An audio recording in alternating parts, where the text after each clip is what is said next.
Hello, thank you for attending 2020 Sunstone Digital Symposium. This is session number 273 titled, No More Apologies. Scholars talk about their lives after leaving apologetics. My name is Robin Linkhart and I will be chairing tonight's session. The audio from this session will be available for purchase at sunstone.org after the symposium. The video recording of this session will be available in the Whova app for approximately 3 months, beginning the end of August. Now, you're probably all veterans on our Q&A instructions, but just in case, please type your questions into the Whova app. Since we have 3 presenters, please note to whom your question is directed. The Q&A session will follow the presentations. A core aspect of Sunstone's mission is building a community that creates safe space for a wide diversity of people to express their faith journey. Like our tagline says, there is more than one way to Mormon. We invite you to help us in this mission by making a donation and subscribing at sunstone.org. Help us continue building the Sunstone community where all paths are given space to share and increase mutual understanding. And now a little bit about our presentation. This panel will explore the journey of former LDS apologists and scholars as they moved out of apologetics and into new arenas of their faith. We are pleased to welcome 3 speakers tonight. First, we have Bryce Haymond, a mystic, contemplative, former product designer, philosopher, theologian, writer, translator, and friend. He was part of the organization, launch, and management of the Interpreter Foundation from 2012 to 2017. Born LDS, he wrote for many years as an apologist at templestudy.com. Bryce went through a faith transition in 2015-16. In 2016-17, he had a major mystical experience. He now describes his faith as mystical universalist. He writes and creates community at thymindoman.com. Our second presenter tonight is Dr. Jonathan H. Westover, Chair and Associate Professor of Organizational Leadership in the Woodbury School of Business at Utah Valley University. He's the academic director of the UVU Center for Social Impact and the UVU Sim Lab. Previously the associate director, Dr. Westover is currently a faculty fellow for ethics in public life in the Center for the Study of Ethics. He is an experienced OD/HR leadership consultant with experience transforming organizations across the globe. Dr. Westover received his bachelor and master degrees from Brigham Young University and his doctorate from the University of Utah. He serves on a host of nonprofit, community, and association boards. Radio Free Mormon spent the entire decade of the 1980s immersed in Mormon apologetics. Our third presenter tonight, RFM, had 2 articles published in the Journal of Book of Mormon Studies in the early 1990s. More recently, RFM had 2 articles published in BYU Studies. 4 years ago, RFM started the Radio Free Mormon podcast, which takes a close and scholarly look at the issues relating to the LDS Church, its history, its scriptures, its doctrine, and its leaders. RFM has produced 186 podcasts so far, and number 187 will go up this Sunday. And now let's hear from our presenters, starting with Bryce Haymond. Welcome, Bryce.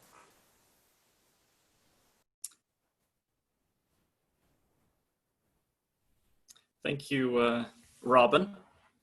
I'm glad to be here.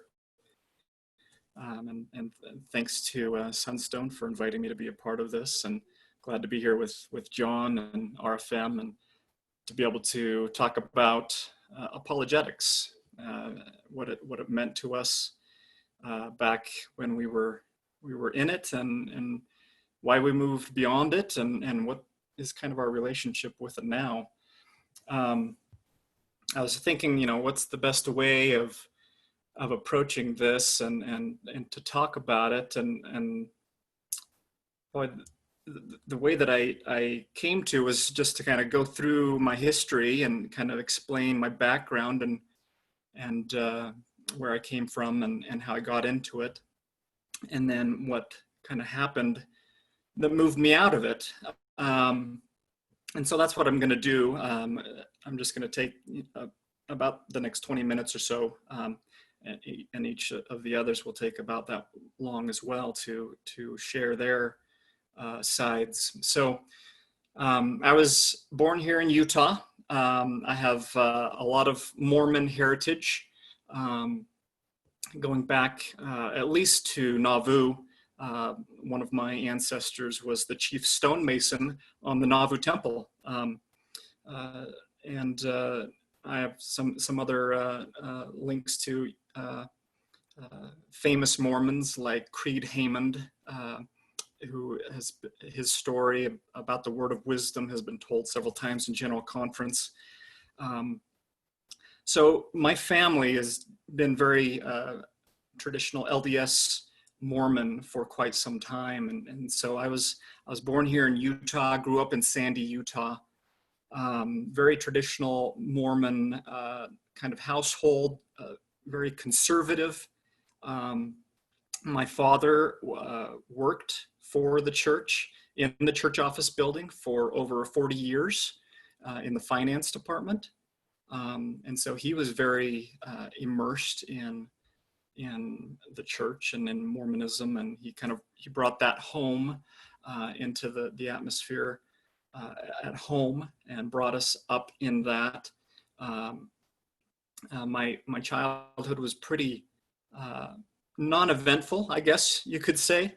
I did the pretty typical Mormon things. I got my Eagle Scout. I was involved in typical childhood things, I guess you could say. Probably I was always interested in the church. I was always interested in learning more and growing in my testimony, right? And in really trying to know what God wanted for me in my life. And so I tried to study and do all the things that Mormons are encouraged to do. And so I prepared for and went on an LDS mission where I served in El Salvador. The documentary last night of Elder Pingree really was pretty poignant, bring back the memories of serving down in Central America. And, my mission went it was a pretty typical mission, I think. I served as well as I think I could have, baptized a lot of people. I served for 8 months in the mission office as the financial secretary, so I got to see really the inner workings of the mission. And everything went pretty well with my mission, and I got deeper and deeper into the doctrines and the teachings of the church and what it was all about. When I got home from my mission, I went to BYU in Provo. That's where I met my wife, and in these these first few years after returning back from my mission, I got to be really interested in the work of Hugh Nibley. And I read a lot of his materials, and I was just fascinated by how deep he seemed to be in engaging with Mormon ideas at a very kind of deep academic level, bringing in ideas from all around the world and from all different types of traditions and texts. And so that was kind of the initial spark towards apologetics. Of course, Hugh Nibley was kind of a poster child for a lot of apologetics, and really brought in an academic approach to apologetics. And so I read a lot of that and I absorbed it, and I really became interested in the temple. So I started this website, templestudy.com, where I wrote for several years about the temple and its relationship to all these other ancient traditions and rituals and texts. And I really saw all of that as evidence of the truthfulness of the church. Every single, additional thing that I would find that had some kind of connection to the LDS temple, I saw as, this is more evidence showing that it's true. But beginning in about 2012, I started to have doubts. And I think one of the major things that really brought it on for me was learning more about evolution, specifically biological evolution, human evolution. And I really started to struggle with this. I couldn't reconcile the teachings of the church, particularly things like a literal Garden of Eden and Adam and Eve, and the Genesis story, with what I was learning about evolution and science and the genetics and everything that pointed to this idea that life has been evolving for billions of years here on the earth. Interestingly, that was the same time when I was invited by Bill Hamblin to become involved in the Interpreter Foundation. He invited me to a lunch that we had at Olive Garden, and this was in about 2012. And Daniel Peterson was there, and Bill Hamblin, and Louis Midgley, and several other people that had gotten together. And they were talking about starting this new organization, this new apologetic organization, to continue on the farm's tradition that they felt had been lost when Daniel Peterson left or was fired from the Maxwell Institute. And so I was kind of overjoyed at becoming a part of this. I was really kind of a fly on the wall there. Bill Hamblin knew me through my templestudy.com days and writing, and so he invited me to help with the technological development of this new apologetic organization, and so I was a part of that, putting it together, designing the website, launching it all back in 2012. And I really feel like now, looking back on that time, I feel like I was really, because that's when I started having doubts about the truth claims of the church. I think it was kind of a last ditch effort to really immerse myself even deeper into the apologetics world and get even deeper into that scholarship. But my activities with the Interpreter Foundation, they didn't really help resolve my doubts. And eventually in about 2015, me and my wife decided that we were going to take a break from the church. We just couldn't reconcile it with our thoughts and feelings. So we decided to take a break. And it was one of the hardest things that I've ever done in my life, to step away from the church. But I felt like I had to do this to be kind of genuine with myself and my feelings and my beliefs. Took a step away, and a year later decided to send in my resignation letter to the church.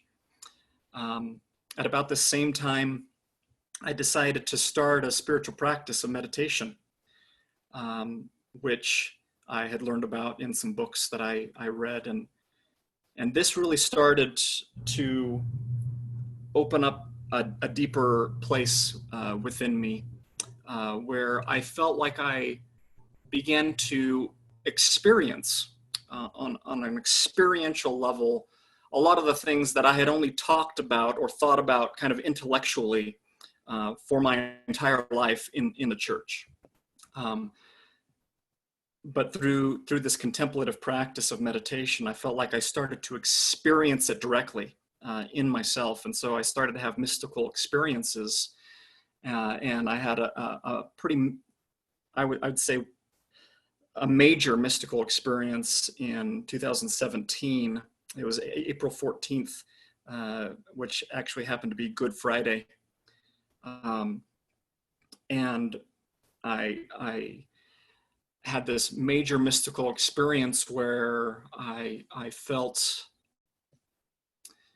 one of the best ways that I can describe it is I felt Bryce kind of die from my mind, from consciousness.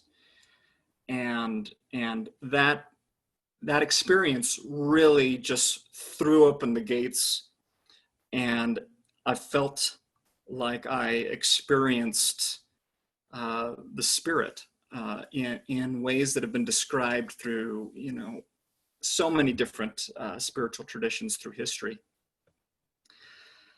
And so that's really where I am now. I started this new website, thymindoman.com, in 2017, which is now where I have written over 500,000 words regarding mysticism, and which I consider to be the deepest spiritual approach.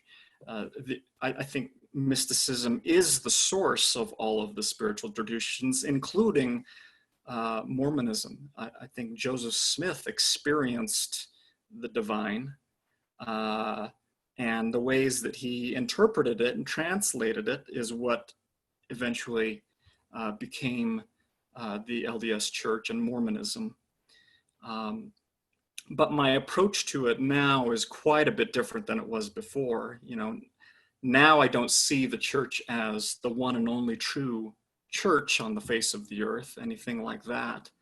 It's much more of a sense that there is a mystical truth in all of the spiritual traditions of the world, that they all have this kind of mystical root and origin from which they have all sprung. And my writing is about that. It's about looking deeply into these traditions, and particularly into the contemplative practices which reveal the divine to us individually on a very direct, intuitive level. So I guess that's kind of my story and my background. And I look forward to talking about it more with John and RFM, and I'm happy to answer questions later on. Thanks. Thank you so much, Bryce. We're now going to welcome Dr. Jonathan Westover. All right, well, thank you. I really appreciate the invitation to join this panel and the opportunity to share a little bit of my background and experience and journey with all of you today. Please call me John, and I'll try not to make my my remarks too John Delinian in terms of my background and my kind of Mormon story, my history. But I will start with a little bit of background. I was born of goodly parents, very LDS, very conservative. My dad worked for the church for something like 25, 30 years as a therapist and an administrator in LDS Family Services. And we moved around a bit because of his work. I was born in Ohio, grew up mostly in Oregon, and then my family moved out to Missouri later in my teenage years. And then I eventually found my way to Utah for school, and ended up sticking around here for all of my grad school, and now a professor at Utah Valley University. I think I was a very good kid. I was a shy kid, and I think I checked all the boxes, and I met all of the expectations that everyone had for me, because that was important to me, and I wanted people to be pleased with me. But I remember, even as a young teenager, I remember pushing people's buttons, and not on purpose. I would just ask questions. So I was always fairly inquisitive. And I remember specifically one time I was in a Sunday school class. I was probably 12 or 13. And I asked a particularly perplexing question that I had about a story in the Book of Mormon, because it didn't really make sense. It had to do with Abinadi teaching the priests of Noah, and Alma leaving and then baptizing people. And I was wondering about his priesthood and how he did that, and how he had the authority to do that. And I was asking this kind of a question in my Sunday school classes, like a 12-year-old, and my teacher happened to be the director of the institute for the whole Salem-Keizer area in Oregon, and a very knowledgeable person. He'd been teaching seminary and institute for his whole career, and he didn't have a good response to it. He didn't know, and that was interesting to me. I was like, how do you not know that? And he actually came to my house later that Sunday evening after going home and studying a little bit, and he came to the house, and he met with me and my parents, and he wanted to give me an answer. And I remember his answer was kind of lame, and so at the time I just remembered, putting that away and just saying, I guess there really are just things that people don't have good answers to. And as I went throughout my teenage years, I had many more of those types of questions, because I took the scriptures very seriously, and I took the gospel very seriously. I tried to live it to the best of my ability. I don't think I ever missed church during my teenage years. I remember there was a short stint of time where I skipped church maybe 2 or 3 weeks within 1 month, when I was maybe 10 or 11, because I liked to stay home and play with my Legos. And so I claimed that I was sick, and that this really upset my parents. And so finally my parents came up with a system to make sure that I had to go to church. And so I didn't really miss after that, in part because of the parental expectation, but I also genuinely came to really enjoy it. And I've always enjoyed music, so I started to go to choir, and my ward had a good choir, and I was very much involved in music in school, junior high and high school, and even in college. And so that had meaning for me. And so really I never missed, and I took it very seriously, and I studied the scriptures seriously, but I had lots of questions. So my shelf was building. During this time, my family, where I was living in Salem, Oregon, and my parents came to us during my junior year of high school. This is probably about midway through, and they said that they had an impression that they should move out to Hamilton, Missouri. For any of you who are church history buffs, you might know Hamilton. It's kind of right in between Far West Temple Site and Adam-on-Diamond. And they wanted to take us out to Missouri to prepare for the second coming. And I remember them sitting us down and telling us about the dreams that they had, that they wanted us to go out to Missouri. And they framed it very much like a Lehi story. So my dad was Lehi. We were Lehi's family. We were going to journey back to Missouri, and we were going to help build up and prepare that part of the world for the second coming. And so my parents were very literal, very not fundamentalist in the sense of polygamy, but very fundamentalist in their beliefs. So we end up out in Missouri that summer after my junior year of high school, And that rocked my world. First of all, I thought it was crazy. And I was really upset at my parents for doing that.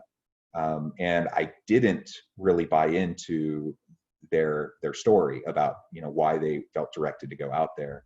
And all of a sudden we found ourselves out there, and turns out there were a lot of people out in our ward in Missouri who had the same story. They felt prompted to go out to Missouri to prepare the area for the second coming.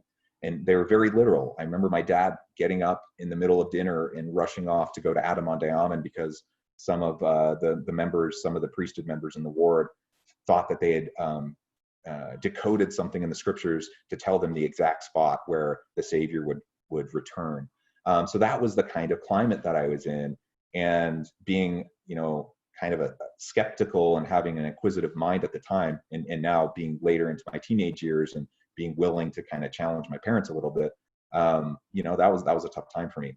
I did go to one semester of high school in Missouri, and you know, the town we moved to was smaller than my high school was in Oregon. So it was a really small town, very rural. And I went to one semester of high school and just finished early because it didn't offer much of what I wanted or what I hoped for. I ended up going to a year of college at Missouri Western State University in St. Joseph. And it was really that first semester of college that was enough to really push me towards a faith crisis. Couple that with, you know, all the context of my family. And you know, I already had a pretty heavy shelf, and most of my friends weren't LDS in Oregon, and I had many quite religious friends in Oregon who had shared over time pieces of different information with me. So I had a general sense of some of the different types of critiques of the church. And now that I was in college and doing more critical thinking, you know, I really just had a pretty major faith crisis. Enough so that at the end of that semester, I had made arrangements, unbeknownst to my parents, I'd made arrangements to move back to Oregon to live with a friend and to work. And that's what I did. My parents were not very happy about that. My dad thought that I was leaving and that they were never going to see me again because he thought I had gone off the deep end. But I went back to Oregon. I was living with a friend. I was working. And in that space where I didn't have parents around, that's where I really started to dig in. And I read lots of books about church history that summer, and lots of stuff. I mean, I remember reading the Godmaker books, which were kind of nonsense in a lot of ways, but they introduced me to things that, you know, that actually were real issues that I hadn't been exposed to before. And so that was my first time having really widespread exposure to a lot of that kind of context and the challenges, the issues. And all of this was happening before I would serve a mission. I had two older brothers that had already served missions. My dad had served a mission. I knew there was incredible family pressure to serve a mission, but, you know, at best, I had a very nuanced view of the church by this point. And I did return home at the end of the summer, and I did return to Missouri Western State University in St. Joseph's, and I did another semester, and then I turned 19, and during that fall, it was a really tough time, and I had to decide what I was going to do. And ultimately, I decided, despite all of my concerns, and I had a really long laundry list of concerns, and I didn't feel like I had a strong testimony of the Book of Mormon or of the church or anything. But I did have good experiences in the church, and I loved the music of the church. And I figured, you know, I would go on a mission, and I would serve the people, and I would focus on Jesus, and I wouldn't worry about the other stuff, and I would do it on my own terms. And so that was the framing I had as I went on a mission to South Korea. In South Korea, I was a hard worker. I was a good missionary in the sense that I kept the rules. I did what they asked me to do. I was a hard worker. I learned the language, and but I always was kind of that odd missionary, and it kind of really bugged my mission president, who was a Korean man, and because I just didn't fit. You know, I was hardworking. I was productive, and I taught lots of people, and lots of people would come to church as visitors because of the teaching, but not a lot of people would get baptized. And frankly, it's because I didn't push it. I didn't really care if they got baptized. And being in Korea, perhaps I didn't feel as much pressure to baptize as in some other missions. So anyways, mostly I had a good mission experience doing it on my terms. I ended up returning back home. I worked for a while to save up money, and then I transferred out to BYU. I had always said that I would never live in Utah. And I was really nervous about going to BYU, but I decided I was going to do it. I ended up at BYU for 2 degrees, and I ended up working at the MTC. I taught Korean at the MTC for 3 years. And again, I was kind of that strange MTC teacher. I was always pushing back on the more dogmatic and rigid teachers and administrators at the MTC, and just trying to help the missionaries see the value of gaining life experience, serving the people they taught, and the people in their areas where they served. So that was kind of my approach. And then once I finished grad school at BYU, I then transferred up to the University of Utah. And that's where I did my PhD in sociology. And that's where, any remnant of any kind of literal belief or buying into the system of the church, it kind of evaporated at that point. Because I had, I just had much clearer sense of the challenges, not just I'd already had a sense of the historical challenges, the doctrinal challenges. I'd been exposed to that all the way back in 1997.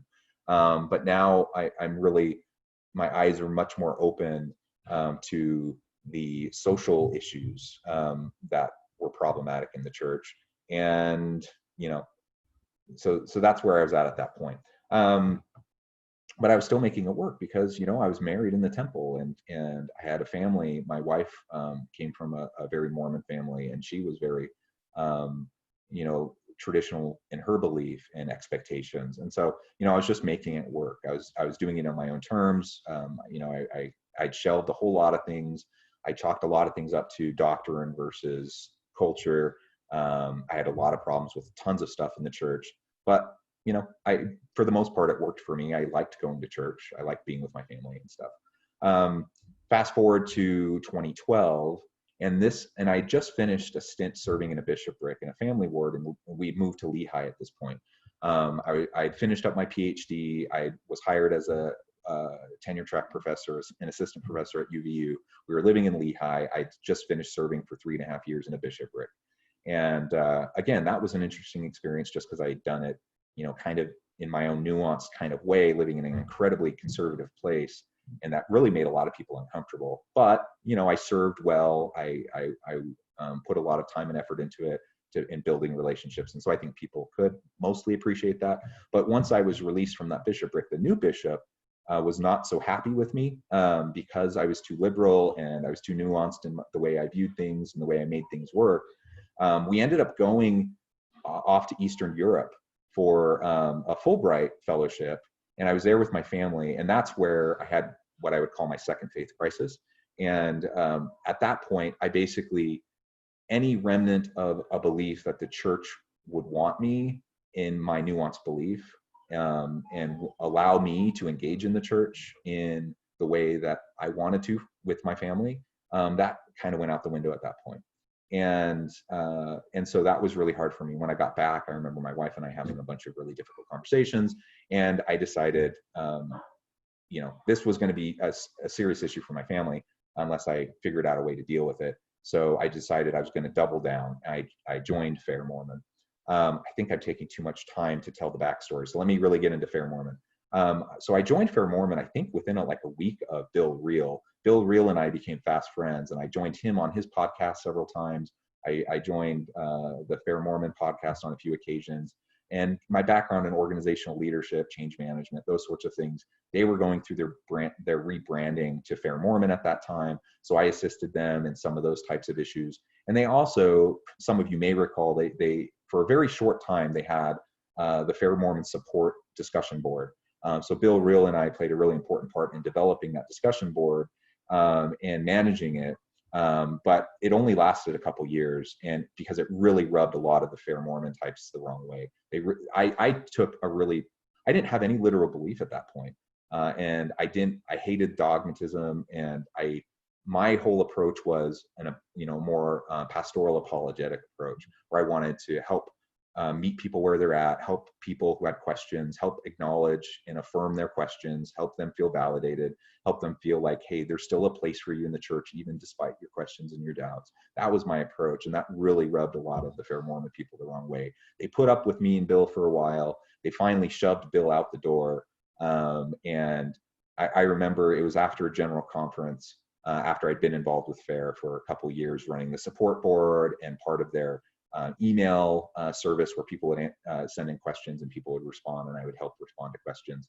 And I remember it was after a general conference, and there was a really horrible talk. I don't remember who gave the talk, but there was a really horrible talk that had to do with LGBTQ plus issues, and the Fair Mormon group just went crazy with people spiking the football, saying, yeah, sticking it to anyone who had any sort of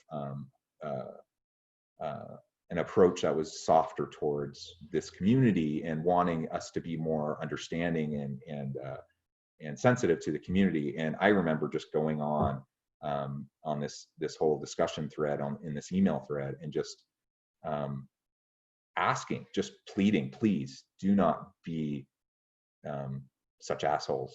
And they just started piling on me. And so that was it for me. I was out.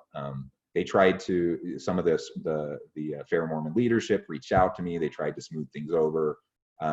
They tried to say, no, we really do appreciate you. We want you to help us. But at that point I was done. I think the other thing I should say in terms of context, I'd read all that stuff earlier, before in my first year of college, and then going on my mission, I decided in relation to apologetics, that I needed to at least have some sort of answer to some of the perplexing questions that I had. And I had a huge long list. So I became very enmeshed, even on my mission, reading a lot of the farm stuff at the time. And I became that person that people would go to, if they had questions. Well, go ask Elder Westover. He can help respond to that question. And so, that's the broader context of my involvement with apologetics. Today, I am still in the church. My family still attends, but I definitely do it on my own terms. I try to focus on the good and leave all the bad. I have very firm boundaries with my local leadership that I try to reinforce whenever possible. I remember when the recent nonsense with the honor code office at BYU happened several months back in March. It was so upsetting to me, and I haven't been shy about sharing my views on Facebook and in social media, and I started posting a bunch of stuff at that time. And I reached out. My kids are in seminary, my two oldest kids, and I was just so uncomfortable with it. And so I reached out to the seminary teachers, and I just laid down the law, and I just said, this is how it has to be. If my kids are going to be in seminary, I will not tolerate, zero tolerance on any nonsense and prejudice and bigotry towards the LGBTQ plus community. And it took a little bit of back and forth conversation, but I got them to commit to that they would not allow that to happen in my daughter's classrooms. I had the same thing with my local leadership. I'd already had many conversations with them, with my bishop, with my stake president over the years, but I just wanted to reaffirm my boundaries with them and with my children in their various classes. And I just wanted to let them know zero tolerance for any of that kind of nonsense at church. And I hit a little bit more resistance in the board leadership, but eventually they came around and said, yes, that's fine. And so that's the where we're at. That's where I'm at. I still love the music of the church. We host choir practice at my house weekly, at least until COVID happened. That we would host choir practice, and I love singing in the choir. I still, every semester, again before COVID, every semester the Institute at UVU would invite me to come speak to the students and share my kind of my approach to the gospel and why I am engaged with the church. And I'm very straightforward and matter of fact about how I approach things. And they keep asking me back, so I keep coming. Yeah, I think I have a fairly unique approach given the place where I'm at. I live in Orem, just a mile north of UVU. It's very conservative, both politically and religiously. But I live in a good ward where we have good people that for the most part, show respect to my family, and so I reciprocate that to them. And I think as long as we can make the church work for us on our terms, then that's something that I'm comfortable continuing to engage with. I actually currently, I have a temple recommend. I've had lengthy conversations with my bishop and my stake president about how I approach things, and ultimately they said yes, that we're comfortable with you having a recommend. So I do have a recommend. I actually have a stake calling in the stake Sunday school. And so I try to use whatever influence I can to help people be less dogmatic, more inclusive, more thoughtful on their approach, how they approach people with questions and doubts. Because I've lived it. I've lived it since I was 18, and I have, I have a really hard time with traditional apologetics. I have since I was younger, but I do think there's the opportunity for a more pastoral apologetic approach that would allow for us to basically acknowledge the difficult issues, validate people's concerns, meet them where they're at, help them work through the pain that they're feeling, and then if they decide that they want to stay engaged with the church, help them find meaningful ways to stay engaged on their own terms. So that's kind of how I approach things today, and I think I will end with that. So thank you, and I look forward to any questions. Thank you so much, John. And now we welcome Radio Free Mormon. Hi, everybody. I can't hear anybody saying hi back. I'm assuming there are hundreds, if not thousands, of people watching this saying hi back to me. It is great to be here. I'm thankful to be invited. I've got to tell you, I am actually laughing right now because I am so unprepared for this panel discussion. And the other speakers could have gone on, and that would have been fine by me. I have been working almost nonstop for the past 3 days with John DeLynn in a joint effort interview of Robert Rittner on the book of Abraham, which is just now dropping part 1, both at Mormon Stories and Radio Free Mormon. So I have had virtually no time to get ready for this. I'm so unprepared. I feel like Daniel C. Peterson getting ready to address the Fair Mormon Conference. That's how unprepared I feel like I am here today.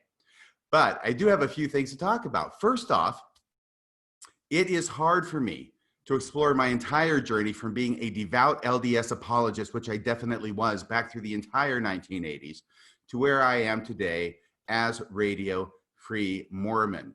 There's a huge arc there in that story, and I can't go through all of it, but I will hit on a few points that occur to me.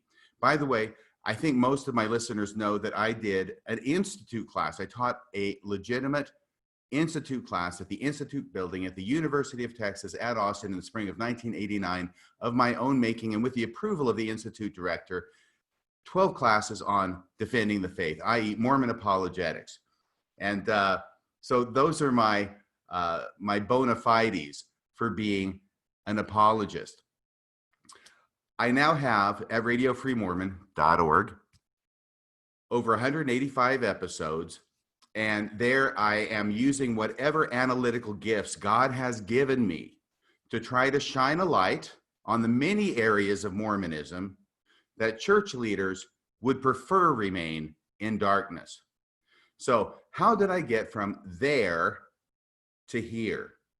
I will tell you that at one point toward the end of the 1980s, I seriously believed I could prove Mormonism true beyond a reasonable doubt. Now, I was probably thinking in legalistic terms at the time because I went to law school from 1986 to 1989. And at this time, in 89, I'm just graduating. My head is full of law. My head is full of Mormon apologetics. And I'm really thinking I can make a contribution here. And in fact, I would write a book. This was my idea. I would write a book. I even had the title picked out. And I would call it Truth, Diamond Truth. And if those of you who know Joseph Smith can pick out that part of the quote from Joseph Smith, then you go to the head of the class. Truth, Diamond Truth would be the name of the book. But just as I was contemplating this wonderful venture, a number of things happened to throw a damper on the project, especially in 1989. Although I was still a devout apologist, even then, this isn't something that you just turn off like a hose, at least not for me. I began to realize that many of the arguments that I was making in defense of Mormonism were not as strong as I had previously believed. The problem was that I continued to study. See, I kept learning and I kept researching. That was my big mistake.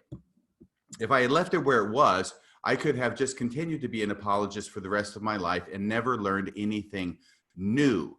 But that's really the tension that goes on, at least in my life, between being an apologist and growing and learning and graduating from becoming an apologist into becoming a seeker of truth, is this idea of you can either not grow and remain an apologist, or you can grow and not be an apologist anymore. At least that seemed to be the two choices that I was faced with.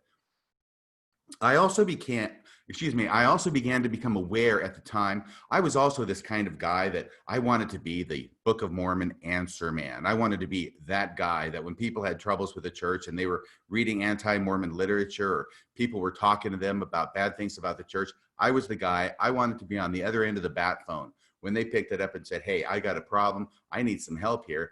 And I would say, I'll be right over.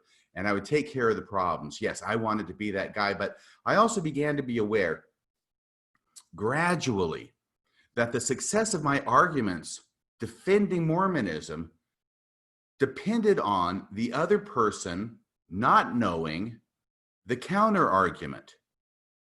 This isn't true with everything, but you know, it starts to dawn on me that, wait a second here, I'm kind of playing a game here.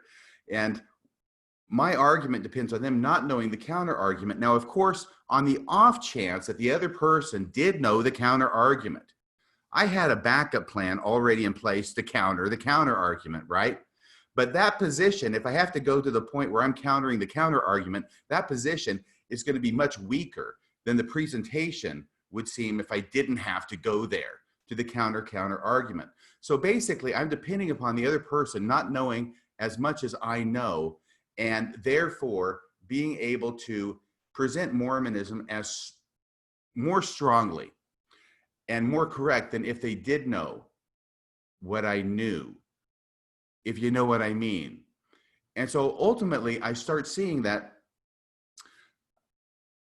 Let me go back to my notes. I made some notes here. I don't want to go totally off script.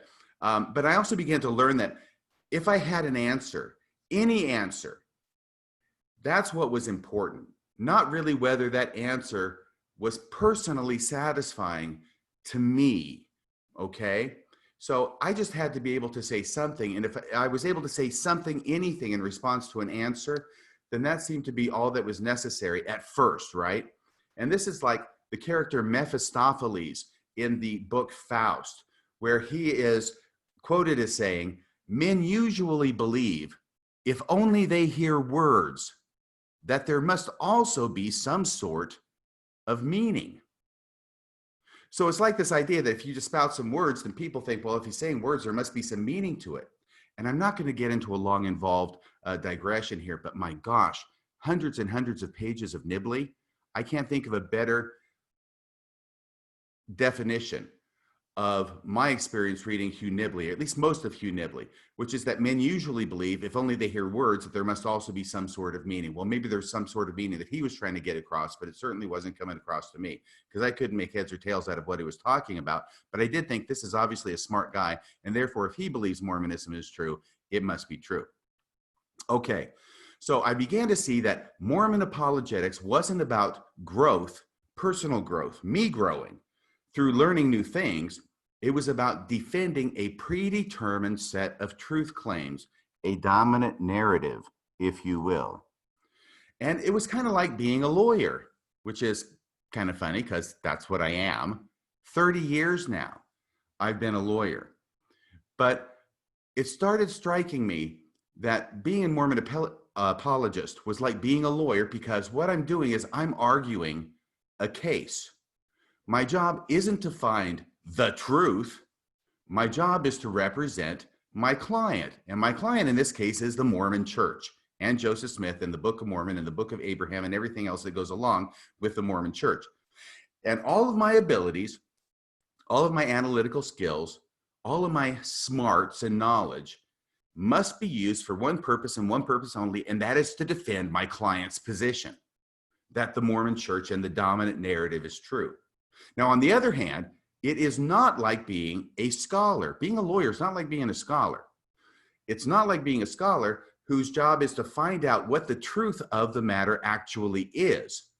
In fact, being an attorney or an apologist for a certain position is pretty much guaranteed to prevent you from finding out what the truth is.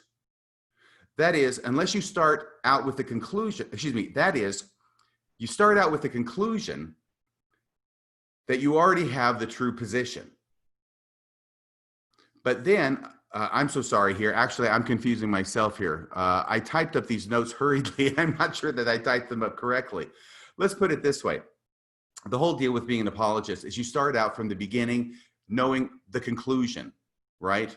You already know what the conclusion is. When I was baptized into the church in 1978, I knew what the conclusion was. The conclusion was the church was true, Joseph Smith was a prophet, the Book of Mormon is the word of God, etc. And I didn't even know anything about the church yet. So everything after that is going to be fitted into that construct. Everything I learn is going to be bent to proving that my conclusion that I already accepted at the outset is true. And of course, this is the idea that Sherlock Holmes pokes holes into when he says, it is a capital mistake, Watson, it is a capital mistake to begin to theorize before one has all the facts. Insensibly, one begins to twist the facts to fit the theory instead of the theory to fit the facts. And this is the problem with apologetics.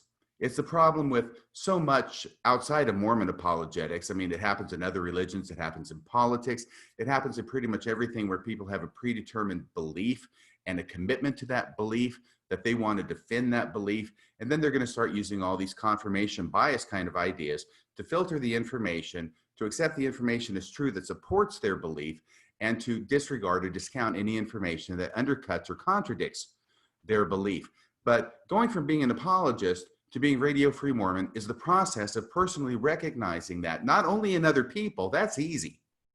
Recognizing that in other people is easy, but recognizing it in myself, that took years and years. And it was a slow and sometimes painful process.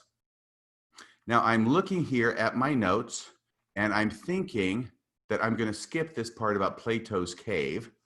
And I'm going to go to this part where I talk about growing up and expanding and becoming more knowledgeable instead of less knowledgeable. I have a book of quotes that I write from books or plays or whatever it is, Shakespeare, that I'm reading. And if something strikes me, I'll write it down. I also have some places in there where I write down personal insights that come to me.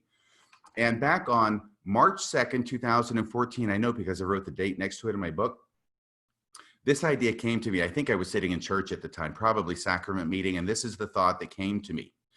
The church is a boy's suit, too tight for me now that I am growing up. So this is the idea that came to me. I'm starting to grow up. I'm starting to become a bigger person. That's a good thing, right? Boys are supposed to grow up. Things that are living and alive are supposed to grow up. They're supposed to change. That's considered a good thing normally. That growth and change is a good thing and should be encouraged. But of course, on the other hand, the church as an institution tends to work against this idea among its members and keep its members infantilized because that's the way they like them. That's why it's led me to come up with this other quote of my own. In the LDS Church, we never really graduate from primary. The things we learn in primary, we're going to be learning, quote unquote, learning the rest of our lives in church, because really, you never graduate from primary. And in fact, I think I got about 5 minutes, maybe 6 minutes left.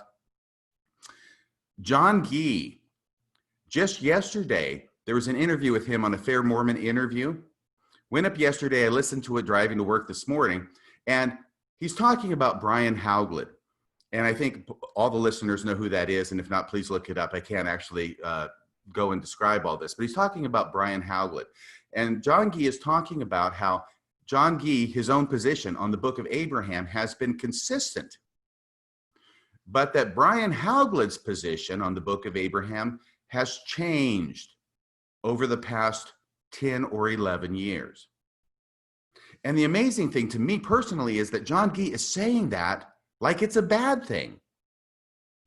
Like it's a bad thing that a person's opinion would change over 10 years, and that it's a good thing that a person's opinion doesn't change but remains static.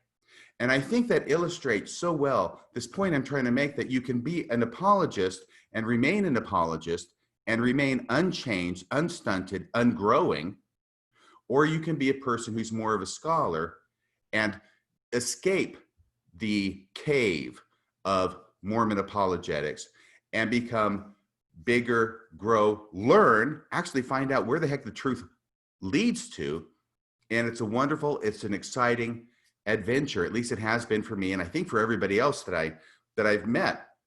Oh my gosh. Okay, so I've got like 3 minutes left. Let me go off on this brief detour and talk about how exciting it has been. I am 60 years old now. I am having the best time of my life ever. In 40 years in Mormonism, I'm having the best time of my life ever now, with all of the things, not just that I'm learning personally, but that I'm able to learn personally, but all the people who are similarly minded to me that I'm able to meet and rub shoulders with and have conversations with. And I don't want to give a list because I know I'll miss people, but first and foremost is Bill Reel. There's Jonathan Streeter.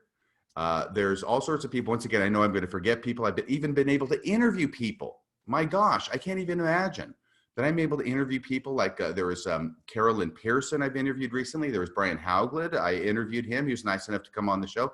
And most recently, Robert Rittner. I'm interviewing Robert Rittner. It's incredible to me. So I'm having the time of my life. I feel greatly blessed to be in this position.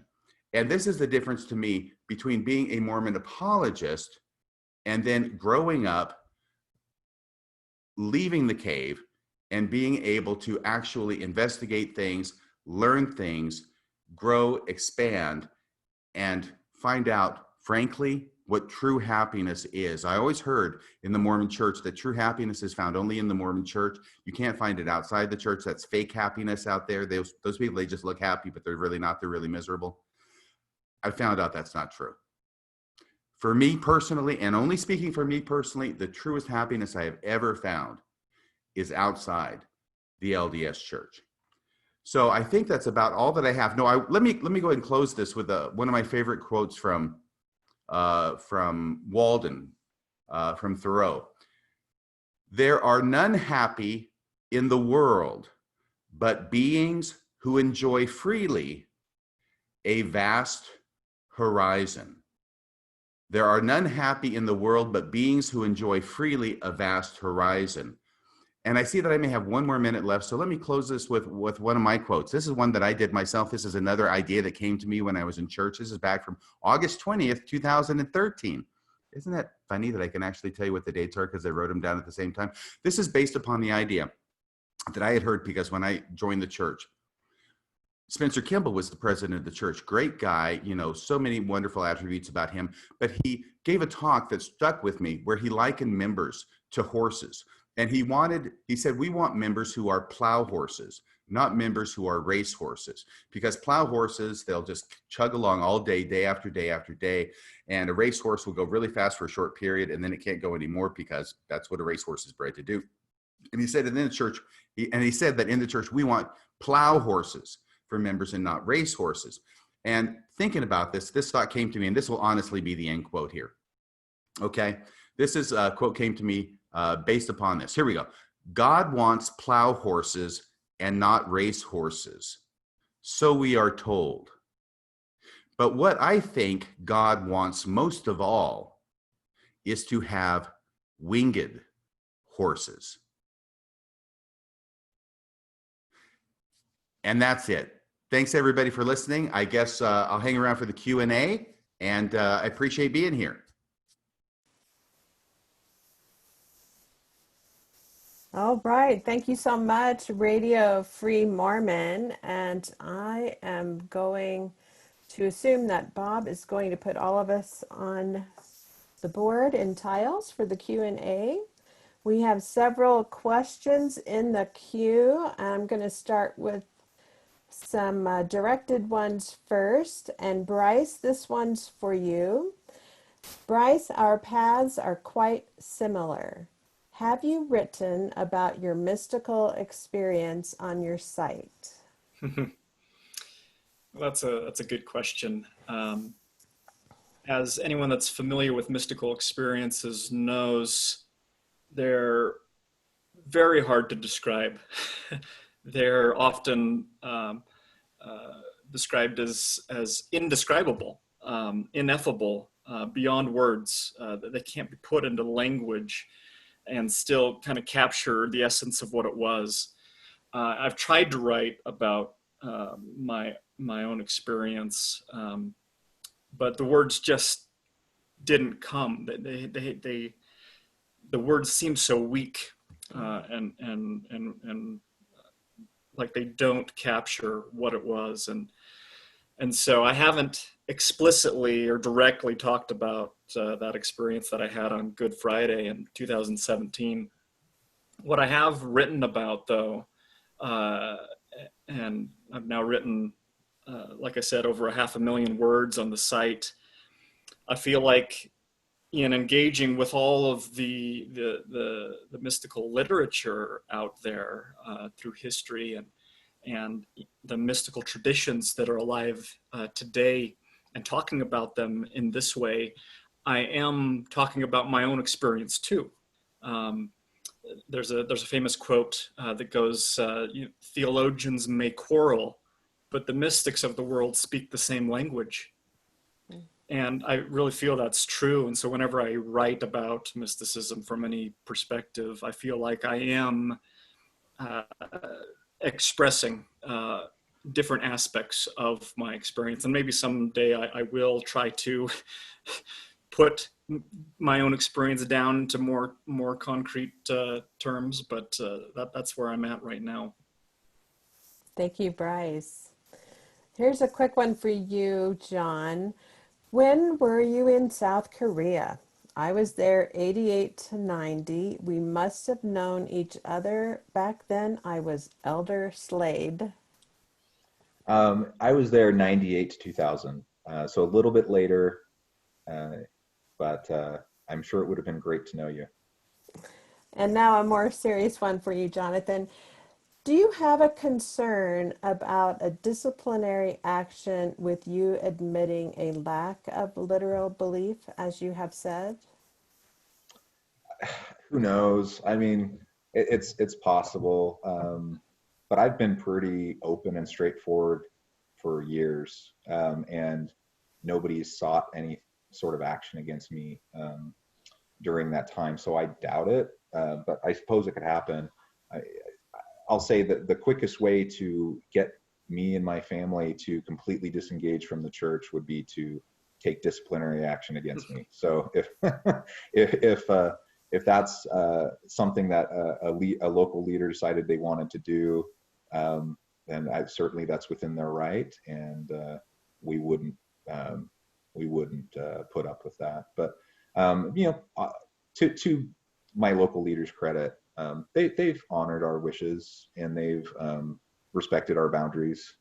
I attend any interview that any of my kids have ever experienced with any leader. I've always been sitting right beside them in the room, and this was long before the church came out with kind of the revised policy on that matter. So, those are the types of things that I've asserted myself on for years, and they've honored our wishes. So as long as they honor our wishes, and we can do things on our terms, then that's okay. I just don't see it likely that anyone would come after us, but you never know.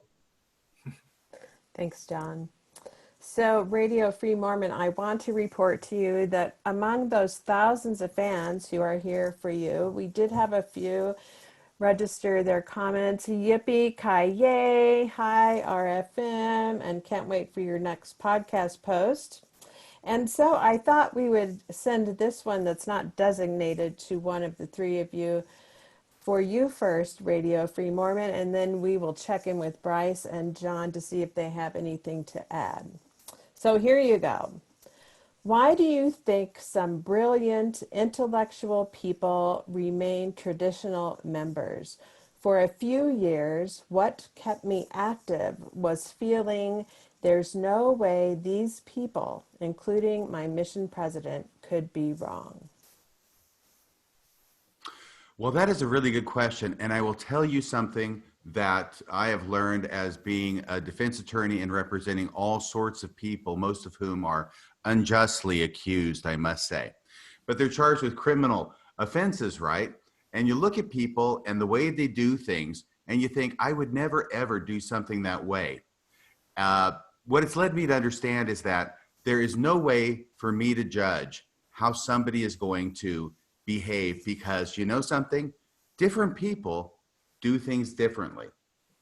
And I certainly was a devout and observant member of the LDS Church for many years, even when I had severe doubts and interior dialogues, or actually if it's interior, I hope it's a monologue.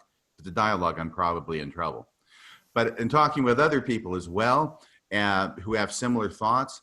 And so, I cannot sit here and judge other people. And I would never say that someone is unintelligent because they are faithful, observant Mormons.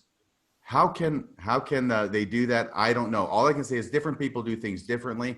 But ultimately, you go from the point, or at least I did, where you put your faith in other people who are smarter than you to know what is right and know what is true, and therefore you can follow that to a point where you grow up to a point where hopefully you begin to start taking that authority from other people and bringing it into yourself to make your own decision. That's another of my favorite quotes from Thoreau, which is, just because somebody else can do your thinking for you doesn't necessarily mean that it's a good idea. Thank you, RFM. I'm going to read the front end of that question once more, and then I'll turn to Bryce and then John to give any reflections you might have. Why do you think some brilliant intellectual people remain traditional members? Well, it's a good question. And like RFM said, it's hard to know why. There might be many, many different reasons why people remain members. It could be a social aspect. They want to be part of the community. I think that's a real strong one for a lot of people. They don't want to, leave the community. They want to be a part of this community that they've grown to be a part of. I thought Hugh Nibley was pretty smart, and one of the reasons why I like to read him was because I thought he was so smart, and eventually the arguments just started to not make sense to me. They just started to not hold water. It's like they just started getting, holes punched in them, and everything started to drain out. And I guess maybe for some people that doesn't happen. They're able to hold on to some of those arguments as good reasons for certain church teachings. But for me, they didn't hold together like that. So that might be, another reason. Thank you. John?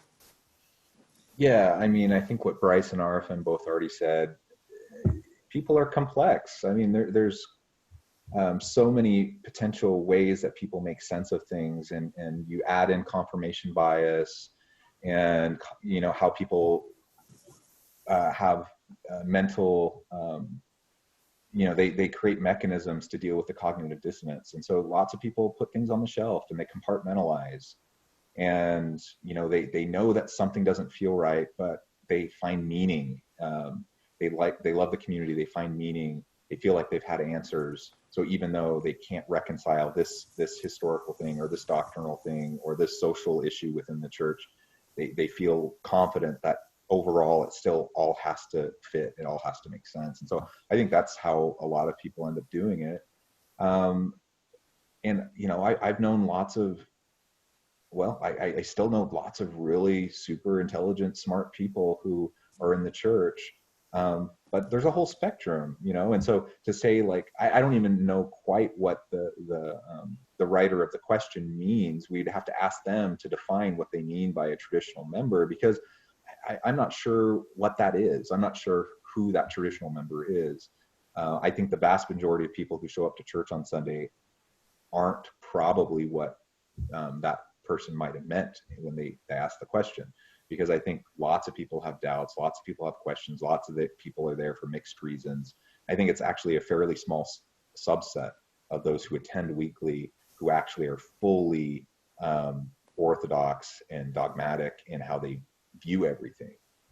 One of the reasons why my situation has been able to work is I'm very heterodox, but I'm very orthoprax, and so I don't care to do the things that the church says I shouldn't do. So I don't make people nervous in terms of my behaviors. I do all the things that any kind of believing Mormon would traditionally do, and I don't do the things that they wouldn't do. And so I have all the unique stuff going on in my head, and I share some of that from time to time, and that makes people uncomfortable, but largely people are okay. And I think most people have nuanced ways of viewing lots of things, and it may not come out in a testimony meeting on a Sunday, but you get someone in private and you start to talk to them and you start to uncover their questions, their doubts, their unique beliefs that are different than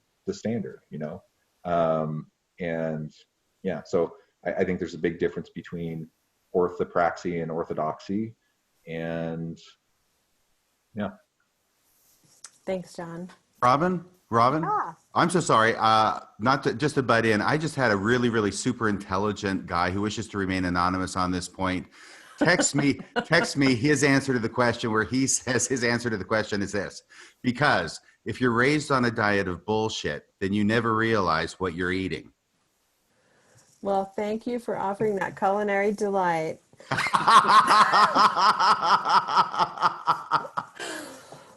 All right. I think if I can chime in too again. Sure. I think like RFM shared the allegory of the cave. That's a really apt way of looking at it. And I served in South Korea. I'm really I love Korean proverbs, and one that's common in Korea and in Japan and other parts of Asia is the frog in the well. It's basically the same meaning as the allegory of the cave, but it's essentially you have people that don't know any different. If you're born a frog at the bottom of a well, that's your whole existence. That's your whole world. If you never come out of the cave or you never come out of the well, you don't know what you're missing. You don't know what else is out there in the world that you haven't experienced. And people like safety, they like security, they like certainty. And it takes a lot to get someone to put all of that aside and embrace, the messiness and the complexity, the uncertainty and the ambiguity of the world. All right. Anything else on that one? Don't want to leave anybody out. Okay, this next one will go to all of you, and each of you touched on this a bit in your sharing time. So I'm going to frame this in one sentence or two. How do you describe your current belief, disbelief, in church doctrines, scripture, truth claims, and history? And let's let Bryce start. Well, as I said, I'm no longer a member of the church, but I still consider myself kind of culturally Mormon. I was born into it. It's in my blood. I think I'll always be kind of culturally Mormon. I'm still fascinated in Mormonism, and especially kind of the roots of it, the origins in the mysticism of Joseph Smith, which I've written about extensively. I don't think the church is the one true church on the face of the earth, which is kind of what I grew up believing. I think it has truth in it, which is a very different way, I think, of approaching the church. I think most churches or religions have truth in them. They are pointing to truth. The ways that they express the truth are kind of relative or partial or imperfect, but they're all trying to point towards a more absolute type of truth, but they can't articulate that directly.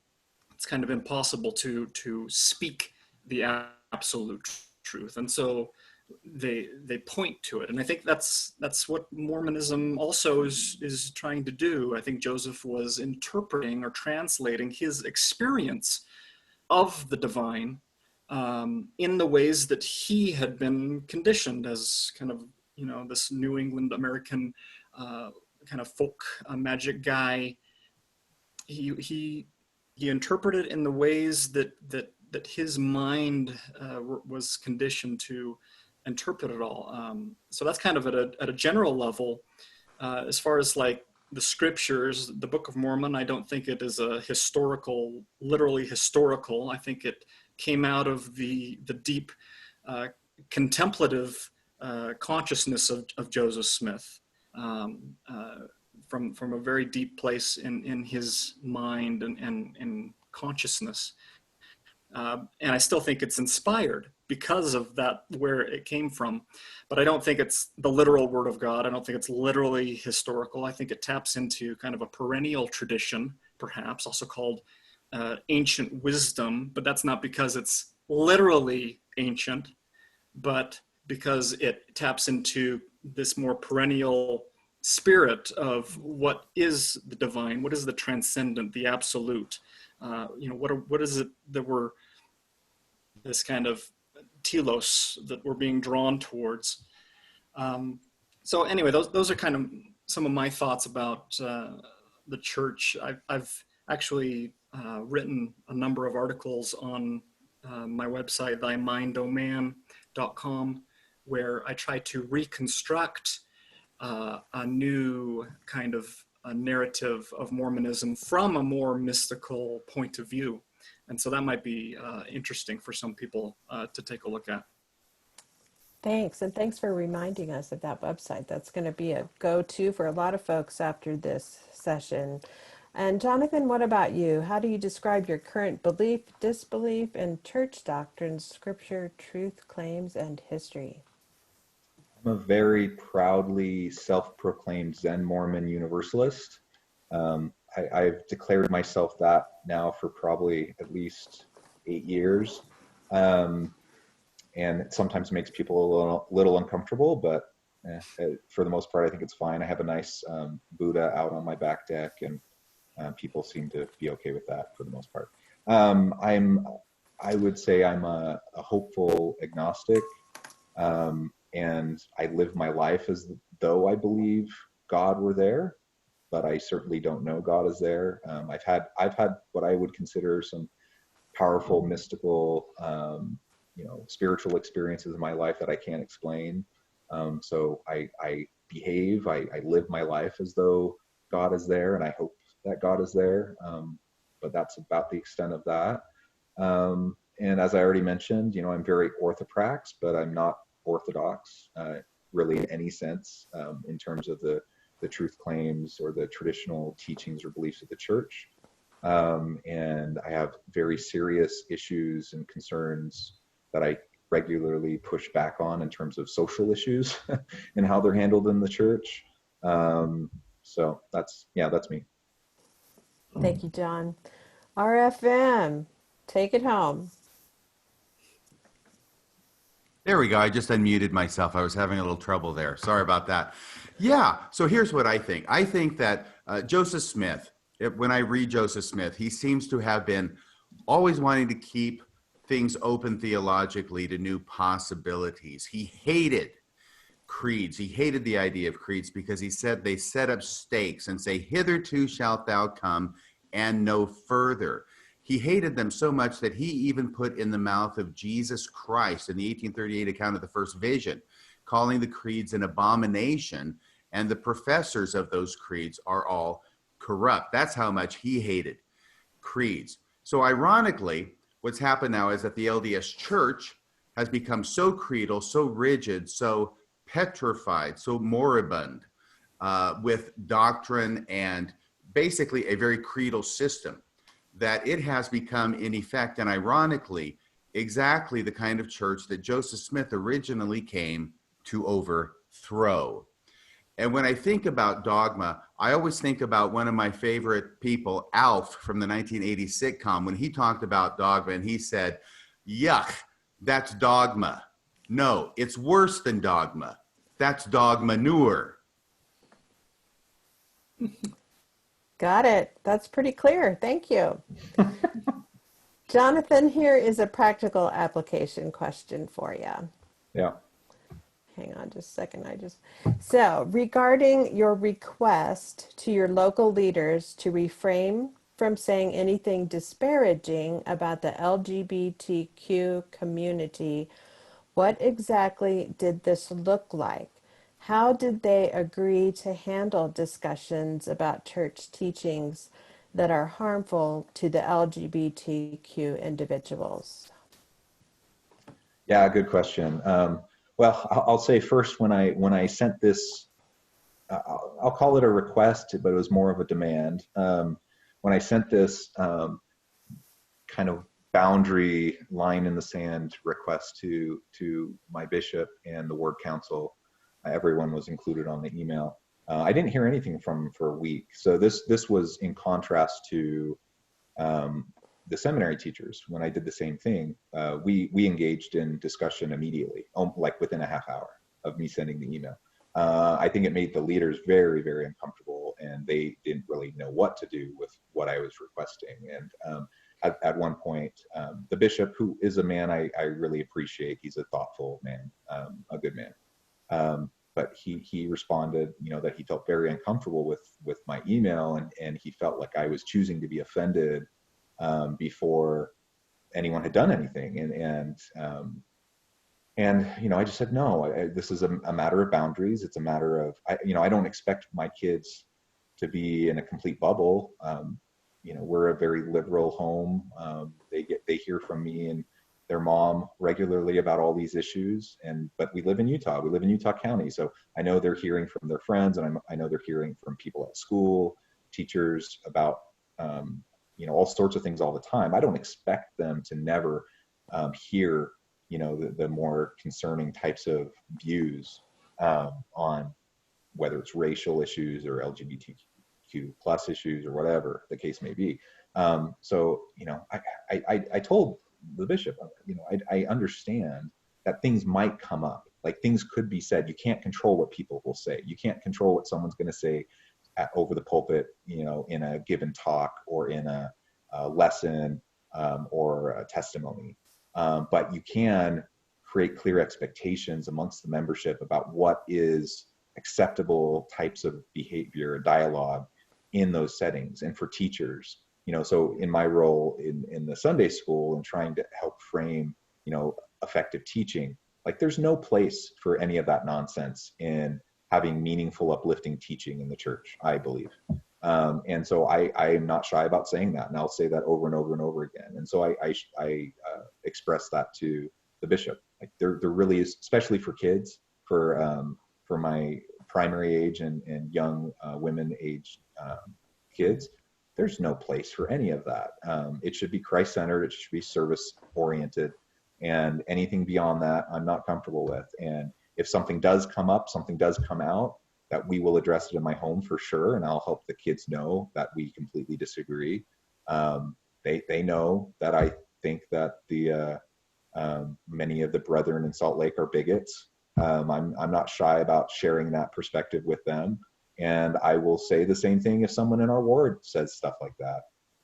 But I also want the bishop and the ward leadership to know that if someone says something offensive, it's not me choosing to be offended. It's them doing offensive things and saying offensive things, and so it should be addressed. And that I would have that expectation that it would be addressed, and if there are any sort of persistent issues that should be dealt with. It's not okay for people to express bigoted views or prejudiced, racist, sexist views, and I'm going to do everything I can to counteract that in my home by the way we teach our kids in the home. But if there comes to be consistent types of experiences like that at church, then we're just not going to go. We're not going to attend. And it took a little bit of back and forth and pushback, but they agreed to that, and I believe them because they've honored our wishes and our boundaries up to this point. So I do think they'll make a good faith effort. Thank you. So we have two more questions, and I'm not sure how deep you can go in your response to these, so I will read the first one. Do you have firsthand knowledge that any of the current active apologists at BYU or FAIR have doubts or disbelief? Are there any more Brian Hoglids out there? I don't. In my discussions with just average people, with members, there's lots of members that are questioning things, that have lots of doubts. But you don't, at least in my experience, I haven't gotten into those kinds of doubts with other apologists necessarily. Maybe once or twice, but no one, major from BYU or Fair Mormon that I'm aware of. Yeah, I mean, I would say none of the big names that people probably think of usually when they think of the apologists. But I think there's lots of nuanced believing apologists, and lots of people who compartmentalize stuff. I saw that all the time behind the scenes at Fair Mormon. And there were many people who left Fair Mormon the same way I did for the same reasons, who also had similar ways of viewing things. And so, but I mean, even with some of the most outspoken apologists, you get them into some of these unguarded moments behind the scenes. And I've heard many apologists, even some of the bigger name ones, express questions or doubts or whatever. They would never say that openly to other people because they would worry about hurting their faith, but yeah, they have questions. RFM, do you have anything to throw out on this one? There are so many of them out there. In fact, I was talking to Bill Reel just earlier this morning. And by the way, Bill Reel was one and sort of became one when he was there at Fair Mormon. Jonathan sounds like he was also another example, working at Fair Mormon of all places, the bastion of apologetics. And this is the truth, and we will prove it to you by hook or by crook. And Bill Reel was telling me this morning, he was actually starting to laugh because he's starting to list names of people. And these are big name apologists with whom he has had, and even an apostle, by the way, with whom he has had personal correspondence and conversations privately, where they have told him things in private that they have told him they would never say publicly or to other people, because, I mean, frankly, Mormonism makes cowards of us all, doesn't it? When we're apologists, it makes cowards of us all because we cannot say what we really think, what we really feel. My goodness, there's a certain fellow, I don't know if you've heard of him, he's a Mormon, he's a historian, his name is Richard Bushman, who ended up getting videotaped when he's giving sort of a private little comment to a small group of people talking about the dominant narrative is not true. And that went public, and he spent the last several years trying to walk it back and say, no, that's not really what I meant when I was talking to this group of people. So yeah, they're everywhere, I think. I don't want to say that everyone is that way, okay, because I don't know their hearts. So I can't say everyone, but they're out there and they are legion. Okay, we are at the end of our time right now. I want to thank each of you for sharing with us today on this session. And to those who are listening, thank you for attending and for supporting Sunstone. Don't forget to check out the community chat boards. If anybody has interest in continuing this conversation, tag one of these gentlemen and you get yourself a conversation going. And do not forget, you do not want to miss our evening keynote at 7:30 p.m. Mountain Daylight Time with Fatima Saleh. Thank you for supporting Sunstone. Have a great rest of your day. Bye-bye, everybody.